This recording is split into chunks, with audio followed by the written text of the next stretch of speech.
So I made a tier list from the main Pokemon played from the top 100 ranked players in Pokemon Unite.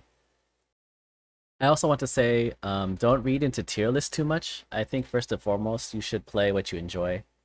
I played with and against every Pokemon in the Masters tier, and I think everything is viable. I think tier lists are mostly for people who don't know what they want, or people who are playing Pokemon Unite at the highest level, say like mid to high Masters. My name is Kynroa. I'm a Master Rank solo queue player. My main is, or maybe was, Cinderace, but I play every Pokemon. Like the video if you enjoy the video and want to see more updates like this from the top 100 players. Subscribe in case I decide to make a second YouTube video. And if you want to watch me make this tier list live or share opinions on Pokemon Unite in general, I stream at twitch.tv/Kynroa. Alright, so let's get into it. There are 6 Pokemon that receive 0 picks in the top 100. Now, let's start with what is probably the worst Pokemon in the game. This Pokemon I have never seen in the top 100. And that Pokemon is Garchomp. Oh man, what I gotta say about Garchomp? So Garchomp is a melee 3-stage evolution Pokemon. This Pokemon is extremely weak in lane because melee and because stage 1, low stats and stuff. This Pokemon needs experience from the jungle but never gets it because there are far better junglers out there. On top of that, Garchomp evolves very late. Garchomp gets his stage 2 at level 6, while most Pokemon get there as like level 4, level 5, and Garchomp gets his stage 3 at level 10. So he takes forever to get online, especially when he's forced into a lane. And even when he does, it's not all that amazing. It doesn't really compensate for such the late start. One good thing about Garchomp though is that I think he's a very good like Rotom, Dreadnought, Zapdos killer because his auto attacks are very strong, he attacks very fast, and he has like a stacking attack speed. But I think Garchomp is very weak. He comes online too late, and I think they're better alternatives. Next, also at 0 picks, we have Crustle. So Crustle, there's 2 ways to build them. You can either build them with the attack build, or you can build them like a support build. I mostly see the attack version. I think he's one of the fastest Pokemon in the game with Shell Smash. The problem with Crustle, though, is that he doesn't have good AoE. And in this game, I think AoE is king, because Teamfight is king, because Zapdos is king. Also at 0 picks, we have Absol. So this Pokemon has high mobility, has high offense, usually jungle. Her toolkit is very good for single target pickoffs and skirmishes and ganks. The problem with Absol, I think, similar to Crustle, is that Absol has low AoE, which makes her very mediocre at team fights. And I think this Pokemon is a kind of like a win more hero. She feels very strong when you're ahead, but when you're behind, it's extremely hard to get back into the game. Also, this Pokemon is very inconsistent because this Pokemon relies on crits. And I think when you're ranking up, you want to be as consistent as you can be. Next, also with 0 picks, is Gardevoir. So last time we saw Gardevoir, she had 3 picks in the top 100. I don't think she got any nerfs, so I'm not exactly sure why she fell off, but I think Gardevoir, she has good range, good damage, but she's very squishy and she has very low mobility. After level like 4, so after you lose your teleport move, she has very low mobility. It's very easy to like catch her off guard. And I think Gardevoir suffers from the same problem that Garchomp suffers, which is that she evolves very late. While most Pokemon get their stage 2 at level 4, level 5, she gets her stage 2 at level 6.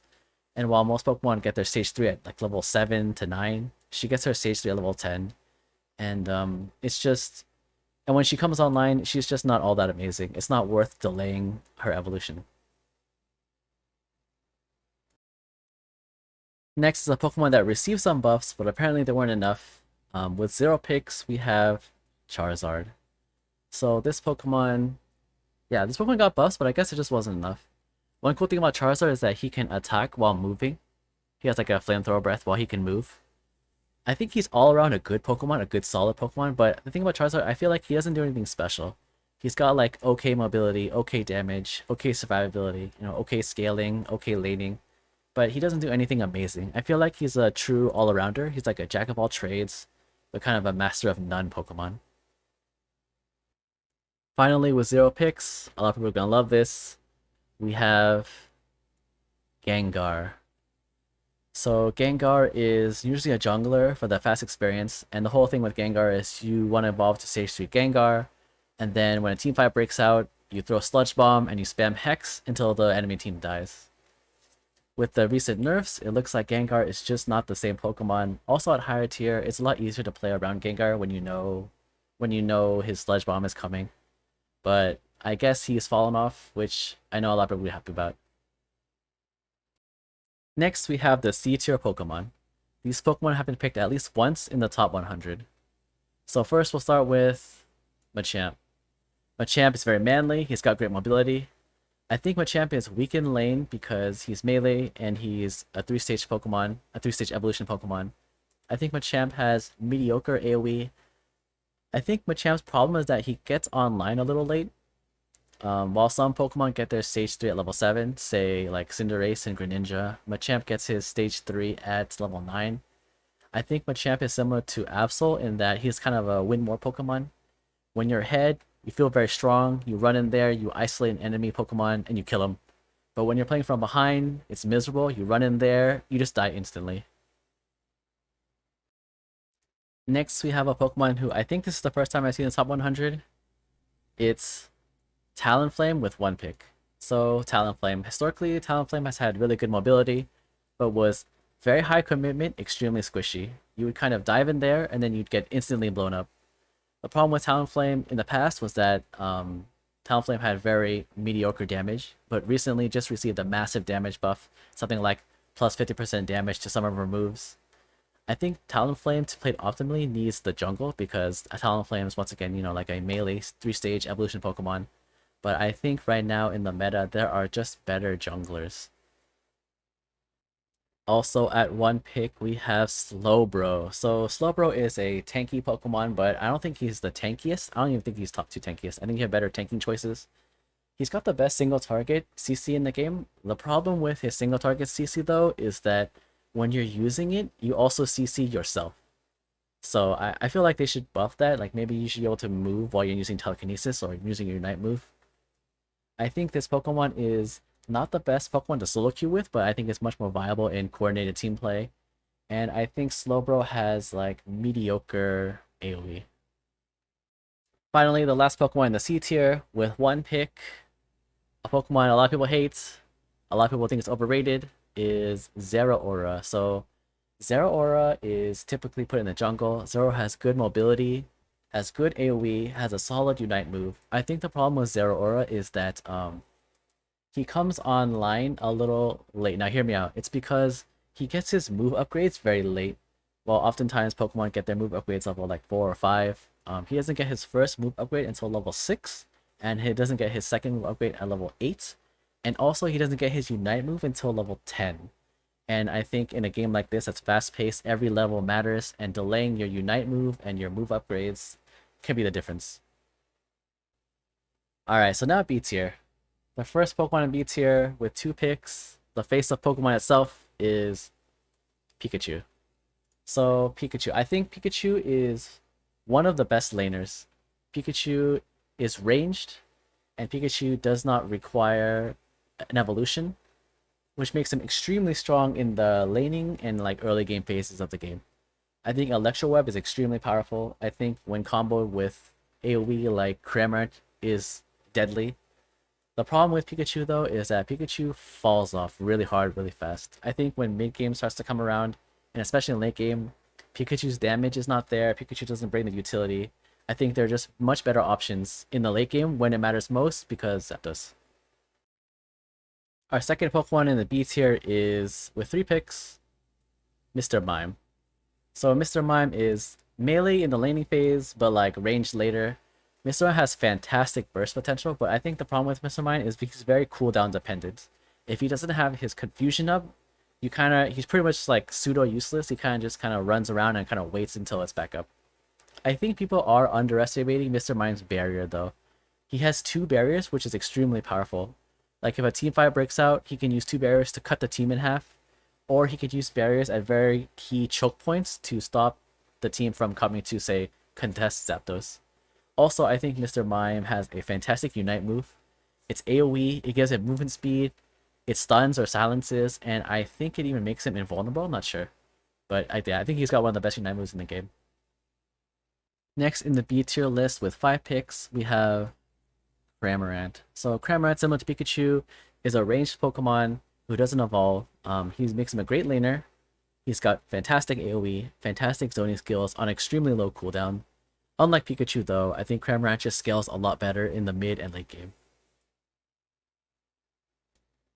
Finally, the last Pokemon in B tier with 5 picks is Venusaur. Previously considered to be the worst Pokemon in the game.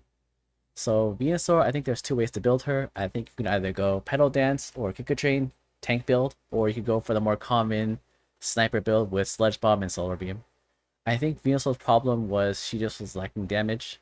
Before, Sludge Bomb did little to no damage, but now does good damage. And before, Solar Beam did good damage, but now does great damage. And also her Unite move was lacking damage before, but now does fantastic damage. And for our first Pokemon in the A tier list with 7 picks is Cinderace. So Cinderace got nerfed really hard, but I still think Cinderace is a fantastic Pokemon. She has extremely good range, extremely high damage. The damage comes primarily from her auto attack, so she's not cooldown dependent. She can lane just great, she's ranged, she comes online early. Stage 3 evolution at level 7. She can jungle fantastic, she's got good mobility. She can solo a Dreadnought, she can solo a Rotom, she brings a ton of damage to Zapdos. She has high skill ceiling with Feint. She's still a great Pokemon, but I think there is a better choice for AD carry right now. The next Pokemon in the A tier list with 8 picks is Wigglytuff. Wigglytuff just received some massive buffs to her special defense, and her HP. Now she can rival the tankiness of a Snorlax. You just kind of run in there, you sing, they can't ignore you because then they fall asleep, and then you slap them. You slap them. And the last Pokemon in the A tier list with 9 picks is Ninetales. Not fitting, right? Ninetales is a fantastic Pokemon. This Pokemon has her auto attacks have like maximum range. Her moves have insane range. She's a fantastic laner. She evolves level 4, I think. Gets online super fast. Solid damage. Great AoE. Got plenty of CC and slows and stuns everywhere. And an amazing Unite move. Massive AoE, huge damage. So nothing bad about Ninetales. Just all around fantastic ranged pick. Alright, now for S tier. The first Pokemon in S tier with 12 picks is Eldegoss. This Pokemon recently received some nerfs, but apparently they weren't enough. I think it's because she's the only healing support in the game, and until they add another healing support, like a Blissey or something, she's going to continue to be at least high tier. Eldegoss has fantastic laning, she's ranged, she comes online really early, evolves to level 4, she has godly sustain in lane, you can't really trade against an Eldegoss. And she scales really well into the mid and late game because her abilities like Cotton Guard scale with the number of teammates that are around her. Next at mid S tier with 13 picks, we have Greninja. So I think Greninja has been in the shadow of Cinderace for a long time. Greninja was seen as like a Cinderace but worse. But now with the recent nerfs to Cinderace, I think it's now Greninja's time to shine. Greninja is a fantastic Pokemon. Greninja has great range, great damage, lane's great, scales great, comes online extremely fast, gets stage 3 evolution at level 7, gets Unite move at level 9. The bulk of his damage comes from his auto attacks, so he's not cooldown dependent. He brings a ton of damage to Dreadnought and Zapdos and Rotom. And I think his Smokescreen is underrated. I think it counts as both a mobility spell and also counts as a kind of a blind CC. Next, at 14 picks, we have Snorlax. I don't know how Snorlax was untouched by the recent balance patch. Snorlax is the best tank, the best frontliner in the game. He's got godly endurance. He was a must-have until Wigglytuff came along, and now I think Wigglytuff is like a solid alternative. You can't even ignore Snorlax because he has Heavy Slam, which counts as both mobility, AoE damage, and CC on a low cooldown. In addition, if you can use block with the proper positioning, you can zone out an entire team, which is very helpful in like Zapdos fight, or you can push opponents against a wall and keep them CC'd for many seconds. Also, his Unite move is extremely good. It does a ton of AoE massive damage and heals him.